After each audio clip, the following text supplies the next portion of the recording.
Dalam tayangan kali ini kita akan berbagi informasi dan membahas frekuensi Telkom 4 di receiver MPEG 2 di tahun 2024 ini.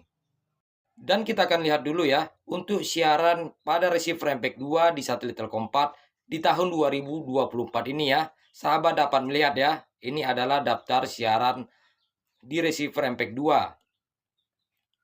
Dan ya, sudah banyak siaran lokal yang sudah tidak ada lagi ataupun tidak tersedia ataupun tidak ada sinyal. Jadi hanya beberapa ya yang tersisa di tahun 2024 ini.